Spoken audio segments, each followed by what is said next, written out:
And we are super, super excited today. We are excited today about another opportunity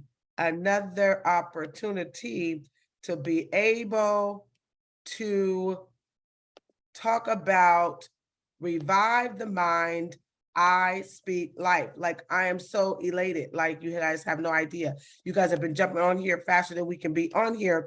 And we're right on here at the 5:59 hour. So thank you guys, and kudos to each and every last one of you. And we are elated that you are with us in our Zoom room, as well as, I'm going to take these off for just a minute, as well as our Facebook fam. So welcome to Revive the Mind, I Speak Life. And so as a result, you guys have been sending information and congratulations and all those different types of things. And so we are ecstatic that you are joining us. We have a special guest today. His name is Dr. Tyree Robinson, and he is fantastic. Educator. We're going to get more into who he is and what his story is, and I'm going to get into the nuts and bolts, and he has no idea that we're going to get into the nuts and bolts in a very, very, very short time. So for those who don't know who I am Dr. Lakita. I'm your marketplace evangelist, bringing you all things good for the gospel and good for you to be able to live in this thing called the world system. And so if you hang with us, you're going to be hanging real tough, real strong, real right, and not wrong. So I love that, right? It's like rhyming. Anywho, right, just hang with my vibe, So revive the mind, I speak life, an opportunity of a lifetime, according to the word of God in Proverbs 18:21, that the power of life and death is in your what? Your tongue. So, hey, watch what you say, and then you're going to be able to watch what you do. And on that note, what we're going to do right at this moment is share the information we got. And so sit back and sit tight. Hello, and my name is Dr. Tyree Robinson, and I speak life. Now, how do I speak life? I've been speaking life for many years now. The Bible tells us that the power of death is in our tongues. We are either speaking a word of life or we're speaking a word of death. And I choose to speak life in so many ways, and I've had so many wonderful opportunities to speak life. I've had the opportunity to encourage and to minister the word of God in many platforms to young people, at conferences, at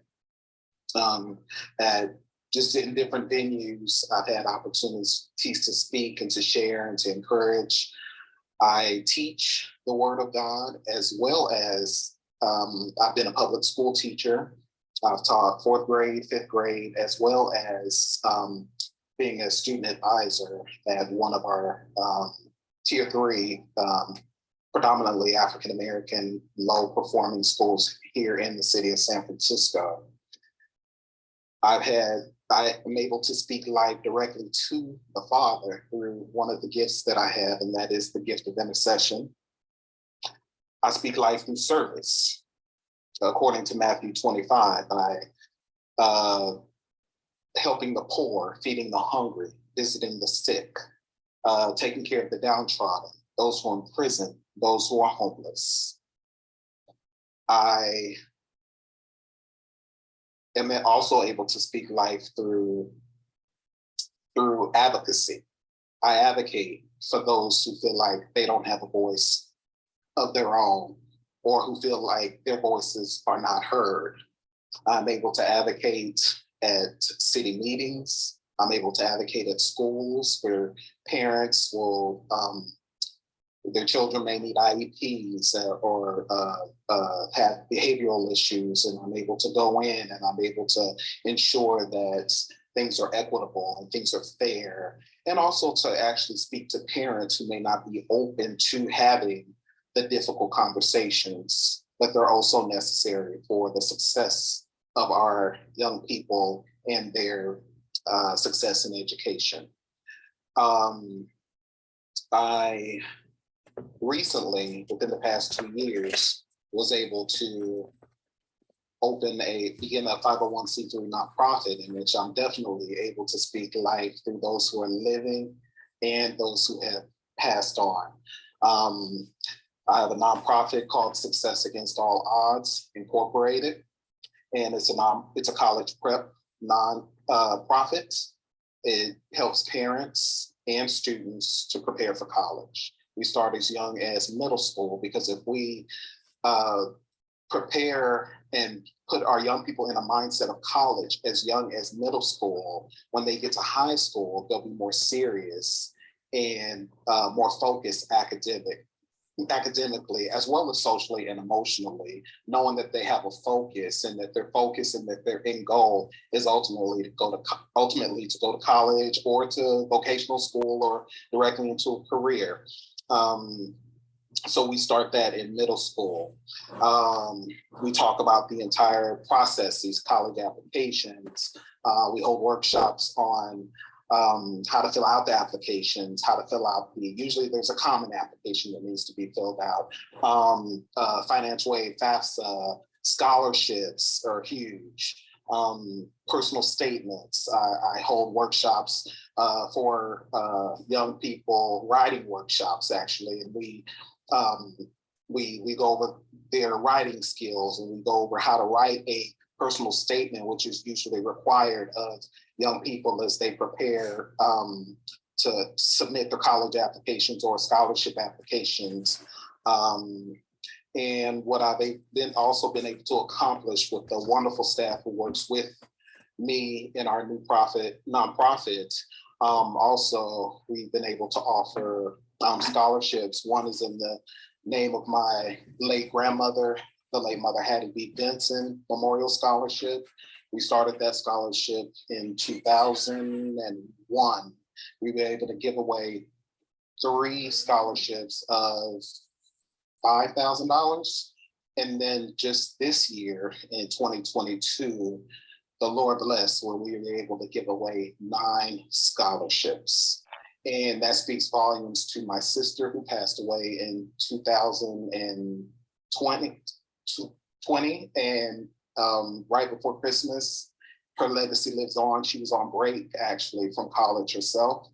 And in the legacy and honor of my late grandmother, who was from the rural South, born in 1917, went to the 9th grade, which was good for that time and the location that she was in. So I'm excited for what's going to come of that and how God is going to use that to continue to speak life and pour into the lives of young people, and even people who are not young. Scholarships are not limited to people who are just going to high school.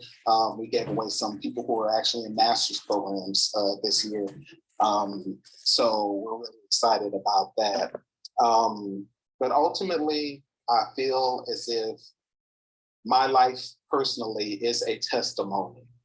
And there have been many times in my life where I had to speak life to myself. As the song says, you have to encourage yourself. There were many times in my life where I felt like giving up. I felt like giving in. I felt like there was no hope. I felt alone, abandoned, neglected. I felt so many ways. But in those times when I was able to speak life into my own situation, it made the difference, and it helped me to get through so many rough times. So I look forward to conversing with you all today and answering some of the questions that you may have. Thank you.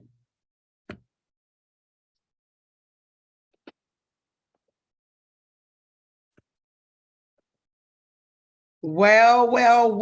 Okay, this is exciting, and I was scribbling a bunch of notes. So without further ado, let's bring our guest on. And let's show him some great love by giving him some virtual love and all of that wonderful stuff. And Dr. Tyree, welcome to the Revive the Mind, I Speak Life for this 30-day campaign where we are wanting to just be vessels of God and speak life all over the world. Of course, you know my undertone is all about mental health and accurate spiritual development, because there's a whole lot of things going on and people think if you got a little peace, you should be okay. But I know that real sustaining peace comes in Christ. And we're not here to talk about that. So, because I've got too many notes that we got to get to. So first of all, congratulations. So much. Thank you so much for having me. You're so welcome. In regards to you starting the nonprofit, I am, you do know, I'm super excited about that. So the name of it, just for those who are just joining us, is Success Against All Odds. And is that in the city of San Francisco? Yes, it is. Okay. In San Francisco. All right, it's in San Francisco. We'll make sure that all that contact information goes out so that people can know, and I'll make sure I share it abroad as well. So I know you as Dr. Tyree Robinson. I remember before you got that doctorate degree. And so tell us a little bit about, because I know a little bit about your journey getting your doctorate degree. And you got your doctorate degree in education, correct? And what was your focal point? Talk to us a little bit about it.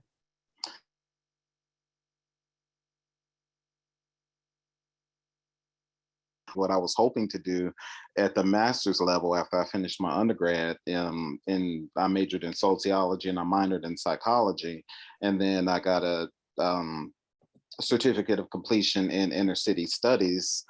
And what I wanted to do was get an MSW, Master's in Social Work. So what happened with that is that, you know, San Francisco State has an amazing MSW program. However, it's a very impacted program. So I applied, and when I showed up with my paperwork, my packet, and the young lady there said, "You see all of those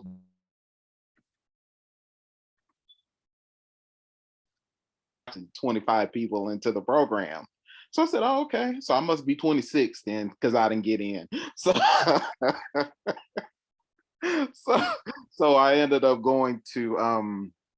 So then I contacted another school in Cal State East Bay, and they were like, "Well, you can't work full time and be in this program full time." And I was like, "Well, why not?" And they were like, "Well, because you have to have 3 days to be able to do. You cannot do this." And I was like, "Okay, well, you know, I'm not as young as some of the people are, and I will live at home with my mama still, so this isn't gonna work for me." So then I ended up at USF, University of San Francisco, in their School of Education. And my master's was in organization and leadership with a focus in higher education. And then I went on to complete the doctorate program as well, with a focus on education and strictly higher education. But however, both programs, I did take some coursework, and my master's thesis was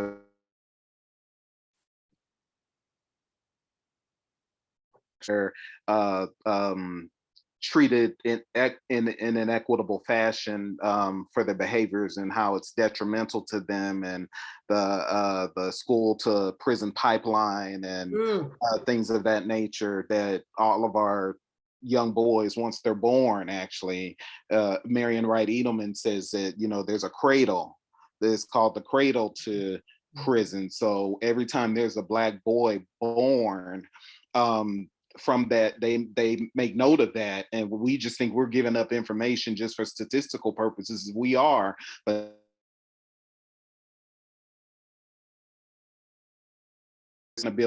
that's going to give us the more resources and more reasons for us to shut down schools and build more prisons to house them in, because they probably won't be successful.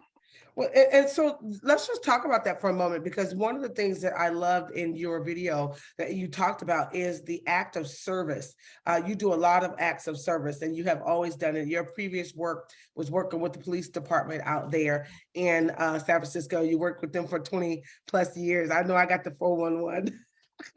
But And so you saw a lot of things, you experienced a lot of things, and as a Black man, you've also had to endure a lot of things. And so when you look at these kids, do you primarily see the kids or do you primarily see the little Tyree?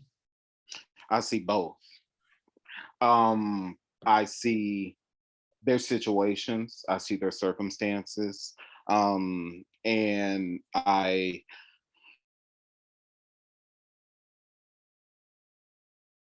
student advisor at a school out in the Bayview. I really got to know a lot of the students and their situations at home, and their situations with their parents and the family, and trying to convey a message to the parents that we're collaboration here. So, you can't drop your kids off and be like, oh, okay, don't call me today. They're your responsibility. Don't call me if nothing go wrong. I'm not answering or anything like that. So I,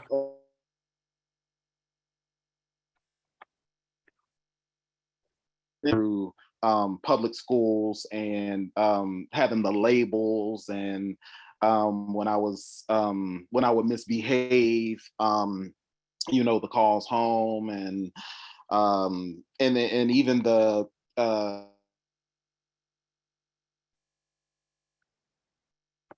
my mom that your son is emotionally disturbed because his behavior is of that. But what they didn't know is they really didn't know that I was 6 years old and my dad was 28 years old and my dad had died. And that was very traumatic for me. And it was traumatic for my entire family. And we were pretty young. So I was a scared, frightened, on the inside. So when I didn't have any answers on the inside, the only thing I knew to do was to act out to get the attention that I felt that I needed. And that's where a lot of our young people are today. They're acting out to get the attention and the love and the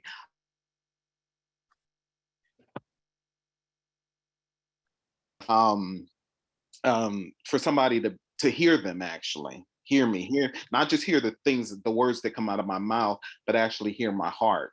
So Mhm. Now I that was heavy. Let me just say that was really, really heavy. So it wasn't just the hearing of the ears for them to just be speaking, but being able to hear their heart, being able to hear their heart. And there's so much that's going on with our young people today that yes. I asked the question, when you have these young people in these workshops and you're talking about speaking life to young people, because you got to speak life to them, to their families, and try to get to their peers and all of that. What are some of the tools that you guys use in order to get the ear of the young people? Just so that for those who are listening, what are the tools that you guys use, your organization uses to get the ear of the young people? Is it that you make yourself available? Are you located in a place in the city that allows you to be seen? What makes you available?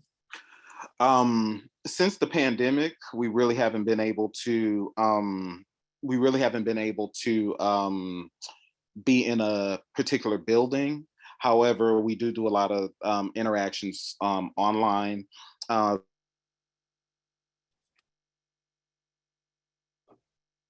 But I'm also the type of person, hey, if something's going on at your school, I will show up. And I'm not even gonna tell you I'm coming. I'm just gonna show up. And usually that happens when I have a rapport not just with them but with their parents as well, and their parents are kind of like at their wits end and they're throwing up their hands,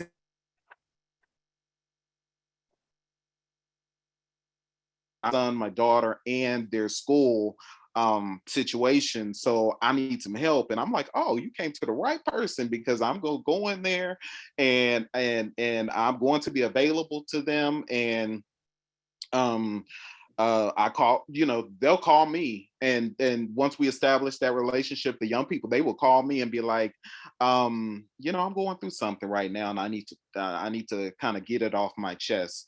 My grandmother had always told us that, None of us are in a position to be judgmental, critical, or presumptuous.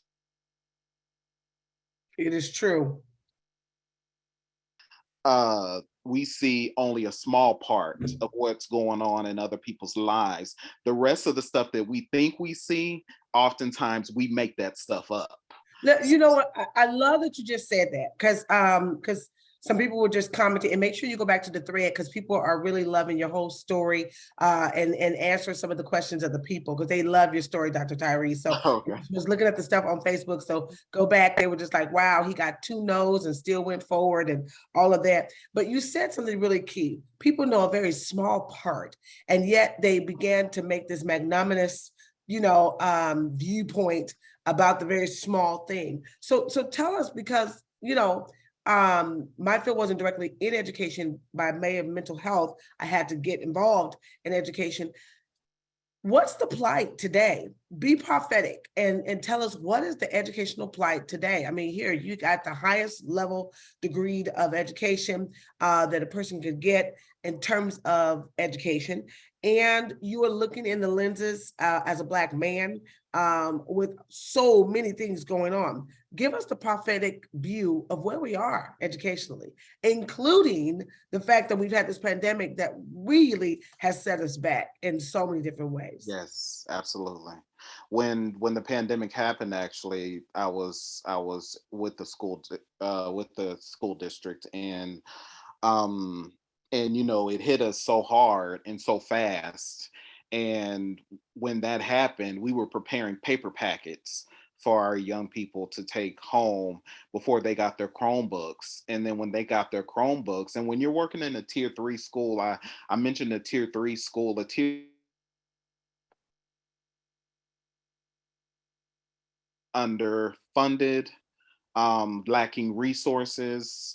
Um, they don't have the current grade level materials for the students. It's a school that's really suffering really bad. And how can that be? I'm just curious. Like, how can it be that we allow a tier 3? Because I done already wrote in my notes. Okay, and I know what tier 3 is, but we got to demand more. They've got Absolutely, yes. $25 billion. We Yes. got to, even if it's just me and you on Capitol Hill talking about fund tier 3. You funding everything else. You funding Ukraine. God bless them. You funding all Well, this other what stuff. happens is it takes all of us to actually say, hey, you know what?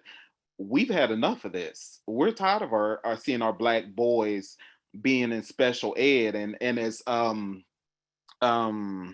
I forget her name. Her name slips me, but the late Dr. Julia Hare says, and we know that special ed is nothing but holding cells. And She did say it. what happens is that it's systemic.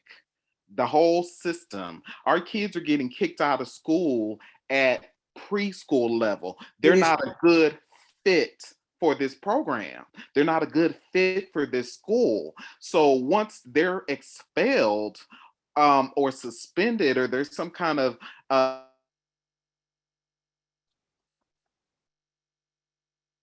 and in comparison with their Caucasian counterparts, they slide with stuff way worse or the same type of stuff, and they get a pass. They don't get punished as harsh. So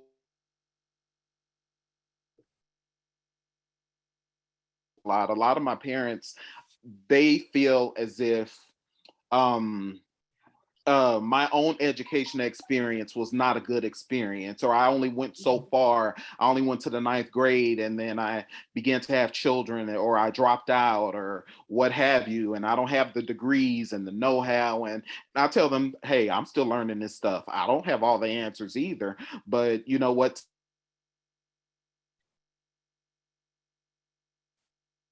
You can make enough noise to say, hey, you cannot treat our children like this and think that this is okay and think that we're going to stand by and just accept this. And that's why I tell them in my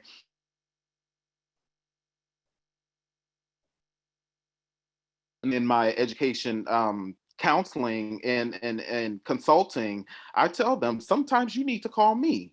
And oftentimes, like I said, some of our young people have 504 plans in place, and they have IEPs in place, and they may be sped and things of that nature. And I tell them, you know what? Hey, we have to be open to the difficult conversations. So when the school says, hey, I'm noticing that your son or your daughter may not be keeping up, we need to have a conversation about that before a child can ever be tested for any kind of special education.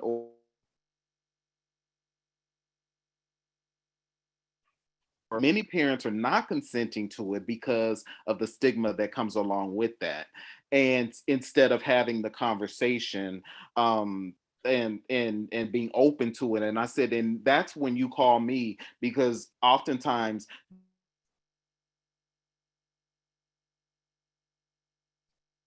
to know what is going on with my child. And I tell them all the time, tell them, explain it to me like I'm 5.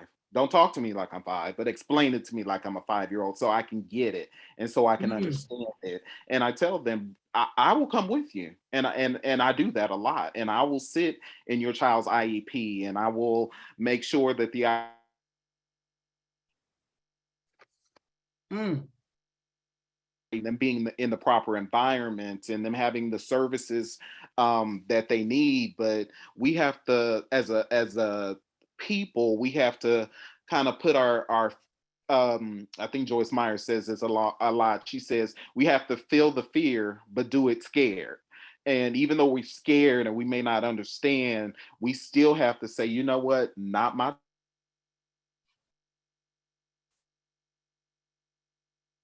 They're not going to get so discouraged that they say, you know what, I'm dropping out of school and I'm gonna go do some other type of stuff that the system has put in place for them to actually be statistics in the prison system, or killed by the police, or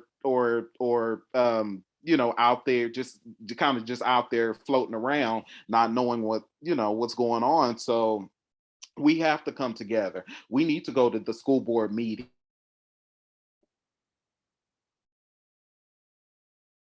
of education when we feel that something is not right. We need to write letters. We need to have days where we can be a resource to parents, and we can be a resource having these meetings.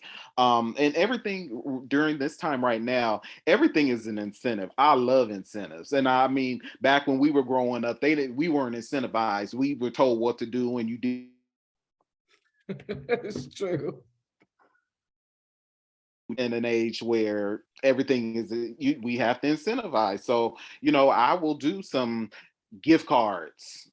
Gift cards are huge. I'll do gift cards. I'll make sure that we have food. We'll do a movie night, but before we do the movie, we're gonna have some conversations first, and then we get to having fun and things of that nature. So we have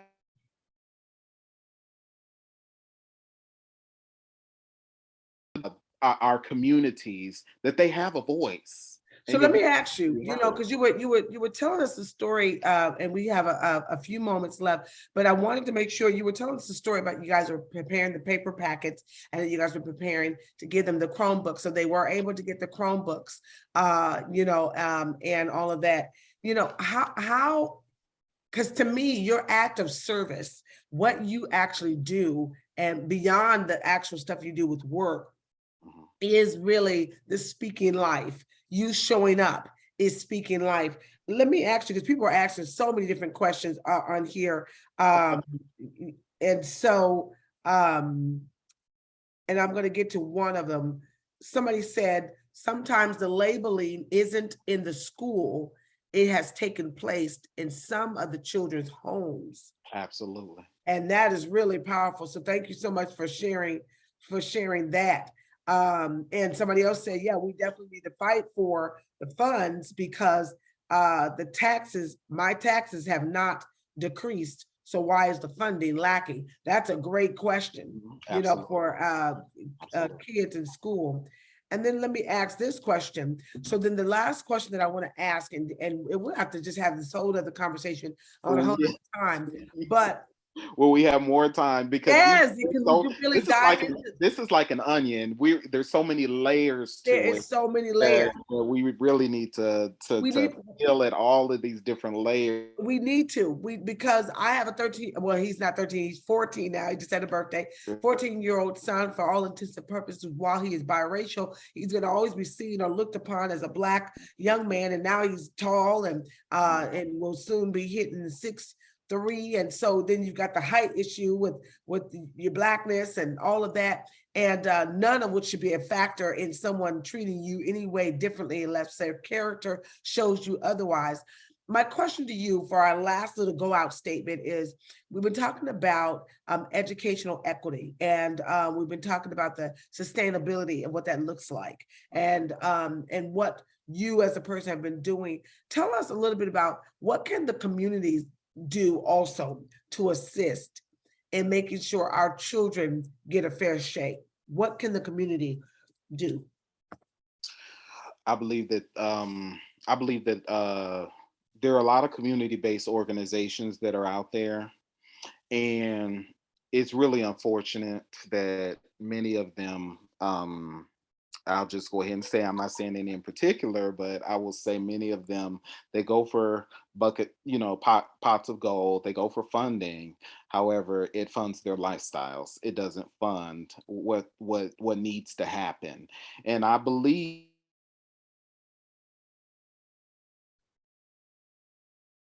doing some great work in our communities. However, there needs to be a coming together of all of us, because if we say that we have the same goal, and that's to see our children, our young people, our next generation to have a different, to go on a different trajectory, and a trajectory of success, and a trajectory of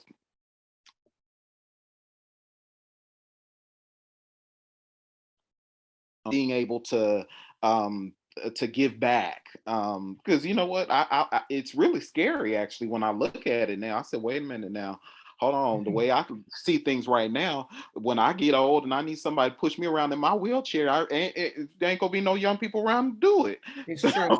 I get very nervous about that. But there needs to be a coming together. There really needs to be, Google is our friend. We need to really be doing a lot of researching on what's going on with our Black kids, not just here, but also throughout the country. Mm. We need to make our voices heard. My grandmother used to say, you don't have to yell and scream to be heard. And listen, it is true anyhow. And one of the things that I love about this deliberate, intentional conversation that is sobering, this is not a conversation, whoa, this is a conversation to make us think.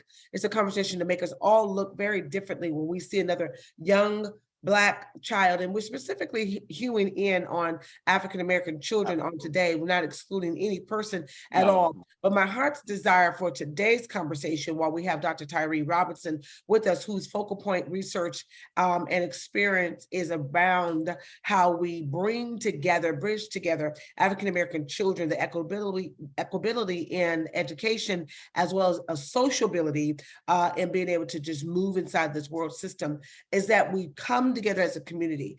If you're watching us, the name of his organization is Success Against All Odds. It's in San Francisco.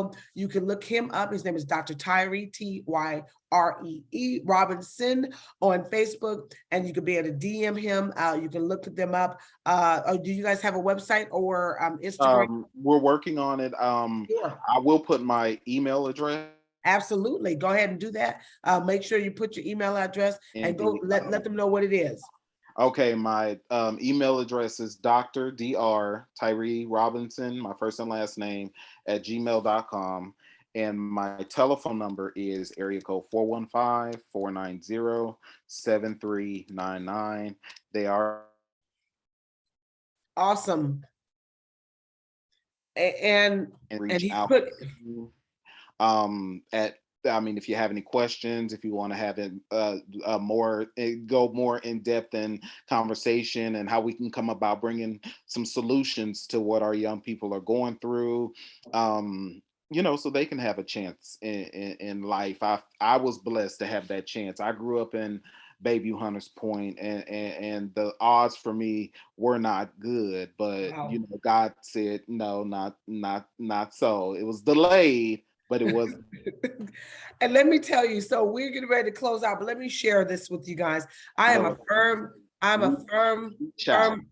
right. I'm a firm believer, and I want to thank you guys for just hanging in there. We had a little bit of some technical stuff going on, but you guys have been just a trooper on today. And let me just say, I firmly believe until we do some things with our young people, we are going to miss out, which is why we are kind of pivoting a little bit and shifting. And we have our meeting with the religious director of one of the HBCUs on September 27th. Yeah. Woohoo! So we're excited. So that meeting is going to catalyze where we're going in November, and then to all of the 9 historical Black colleges, universities in Texas. We'll start there first, and then we're going to branch out to all of the HBCUs, talking about, which is called the I Speak Life Mental Tour. So we are going everywhere. We're going to need all y'all dollars and cents to get us, because now there's 4 of us traveling. Boy, my little work team is just increasing by the moment, but I love it because it's all young people. We got to have their voices present, and we are excited, but we're going to hit that plane, and we're going to be in that 1-bedroom in that hotel. They're going to get up at 5 a.m. to pray together, and it's going to be exciting. So thank you guys so much, Dr. Tyree. We're going to have you back on again. Almost anytime. Revive the Mind, I Speak Life, and he's got his shirt on too. Yes, he's got his shirt on. Right. It looks good too. I Speak Life. So you guys be blessed, be encouraged. Make sure you let somebody know that if you're going to do anything, you better speak life if you want to be something. So God bless you. God keep you. I'm Dr. Lakita. That's Dr. Tyree Robinson. And we'll be back with you tomorrow with another fabulous guest all the way in Central Valley. And we can't wait to spend some time with him on tomorrow. Love you guys and have a great, great rest of your day. Bye-bye.